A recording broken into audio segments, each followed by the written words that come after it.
18. 23. Mercy. An expression of kind consideration or pity that brings relief to those who are disadvantaged.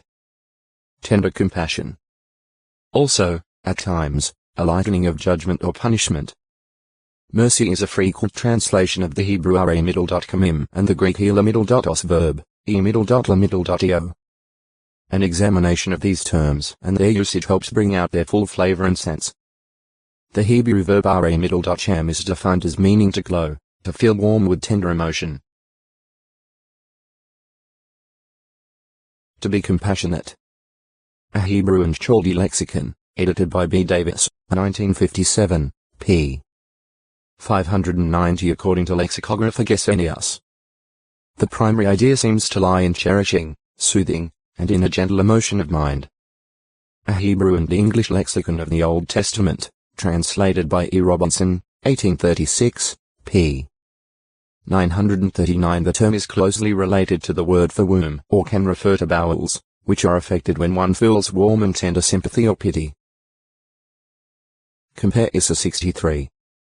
15, 16. J 31. 20. In the scriptures ham is used only once by man toward God, the psalmist saying, O textoi acute miritra longo, mercy 376 compassion, favor, goodwill. D 13.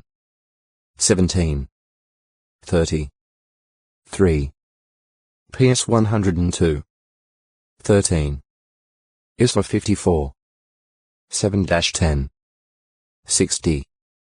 10. His sending his son to be born in Israel was evidence of a coming daybreak of divine compassion and mercy for them.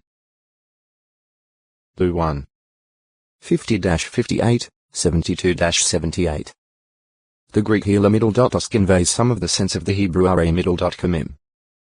Vine's Expository Dictionary of Old and New Testament Words says, Elios G'(1) is the outward manifestation of pity. It assumes need on the part of him who receives it, and resources adequate to meet the need on the part of him who shows it. The verb lia generally conveys the idea of feeling sympathy with the misery of another, and especially sympathy manifested in act.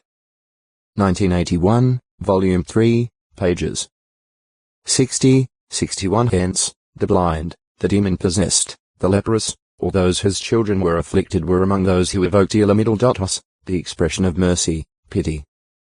Mount 9. 27. 15. 22. 17. 15. Mr. 5. 18, 19. Lou 17.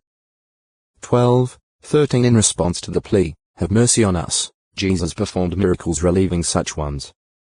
He did so, not in a routine, apathetic way, but moved with pity. Mount 20.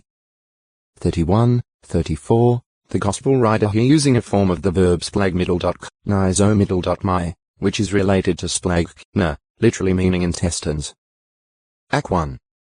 18. This verb expresses the feeling of pity, whereas os refers to the active manifestation of such pity, hence an act of mercy. Not limited to judicial action. In English the word mercy quite generally conveys the idea of refraining, exercising restraint, such as in the administering of punishment, this restraint being motivated by compassion or sympathy. Thus, it frequently has a judicial flavor, as when a judge shows clemency in softening the judgment upon a wrongdoer. Since God's exercise of mercy is always in harmony with his other qualities and righteous standards, including his justice and trueness. PS 40. 11. Ho 2. 19. And since all men are by inheritance sinful and worthy of receiving sin's payment of death. Row 5. 12. Compare PS 130. 3, 4. Dar 9. 18. Tilt 3. 5. It is clear that the pardoning of error, or the lightening of judgment or punishment, is frequently involved in God's exercise of mercy. PS 51. 1, 2. 103. 3, 4. Dar 9. 9. Mix 7. 18, 19. However, it can be seen from the preceding information that the Hebrew and Greek terms rachamim are not limited to forgiveness or restraint in applying a judicial penalty. Pardon of error of itself is not the mercy generally portrayed by these terms, but, rather, such forgiveness opens the way for that mercy. In expressing mercy, God, of course, never ignores his perfect standards of justice, and for this reason he has provided a ransom sacrifice through his Son Jesus Christ, making possible the forgiveness of sins with no violation of justice. Row 3. 25, 26. Mercy, then, most frequently refers, not to a negative action, a holding back as a punishment, but to a positive action, to an expression of kind consideration or pity that brings relief to those who are disadvantaged, in need of mercy. This is well illustrated in Jesus' parable of the Samaritan who saw the traveler lying by the roadside, robbed and beaten. He showed himself neighbor to the man because, moved with pity, he acted mercifully toward him, treating his wounds and caring for him. Luke 10. 29-37. No forgiveness of wrongdoing or judicial proceedings were involved. Hence, the scriptures show that the mercifulness of Jehovah God is not a quality that comes into play only when persons are, in effect, on trial before him because of having committed some particular wrong. Rather, it is a characteristic quality of God's personality, his normal way of reacting toward those in need, a facet of his love. 2 Cor 1. 3. 1 Job 4. 8. He is not like the false gods of the nations. Unfeeling, non-compassionate gods. Instead, Jehovah is gracious and merciful, slow to anger and great in loving kindness. Jehovah is good to all, and his mercies o textoi acute miritra longo. Mercy 377:11. Or 3. 31-33. It is the hard-heartedness of persons, their obstinacy and refusal to respond to his graciousness and mercifulness, that obliges him to take a different course toward them, causes his mercies to be shut off from flowing toward them. PS 77. 9. J 13. 10, 14. Issa 13. 9. Row 2. 4-11. Not to be presumed upon. While Jehovah has great mercy toward those who draw near to him in sincerity, he will by no means exempt from punishment those who are unrepentant and really deserving of punishment. X 34. 6, 7. A person cannot presume on God's mercy. He cannot sin with complete impunity or be exempted from the natural results or outworking of his wrong course of action. G 6. 7, 8. Compare U 12. 1-3, 9-15. 2 So 12. 9-14. Jehovah may mercifully show patience and long-suffering, giving persons the opportunity to correct their wrong course. Though manifesting disapproval, he may not completely abandon them but may mercifully continue supplying them a measure of aid and direction. Compare NE 9. 18, 19, 27-31. But if they do not respond, his patience has its limits and he withdraws his mercy and acts against them for his own name's sake. Issa 9. 17. 63. 7-10. J 16. 5-13, 21. Compare Lu 13. 6-9. Not governed by human standards. It is not up to humans to try to establish their own standards or criteria by which God should show mercy. From his heavenly vantage point and in harmony with his own good purpose, with his own long-range view of the future and his ability to read the heart, he shows mercy to whom he will show mercy. X 33. 19. Row 9. 15-18. Compare to Chi 13. 23. Mount 20. 12-15.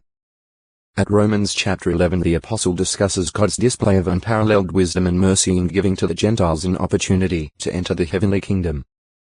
The Gentiles were outside the commonwealth of God's nation, Israel, and hence previously not the recipients of the mercies resulting from covenant relationship with God.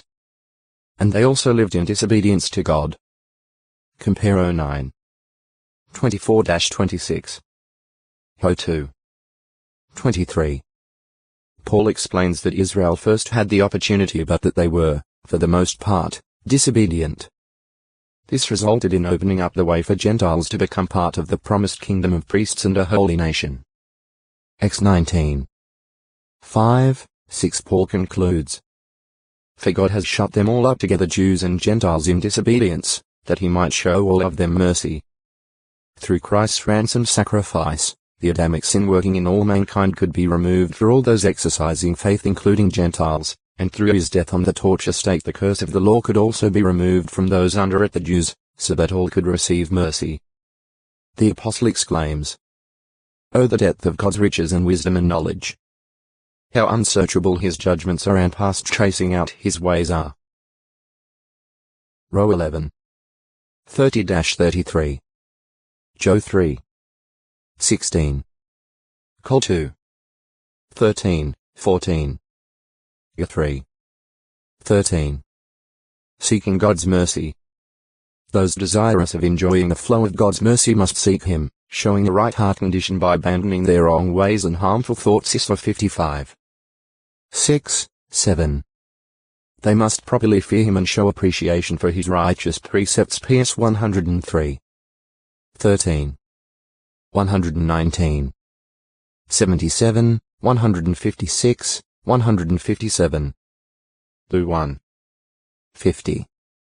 And if they deviate from the righteous course they have been following, they must not try to cover it over but must confess it and manifest genuine contrition and heartfelt sadness. PS 51. 1, 17. PR 28. 13. Another absolute essential is that they themselves be merciful. Jesus said, "Happy are the merciful, since they will be shown mercy." Mount 5. 7. Gifts of mercy. The Pharisees showed an unmerciful attitude toward others and were rebuked by Jesus with the words, "Go, then, and learn what this means, I want mercy, and not sacrifice." Mount 9. 10-13. 12.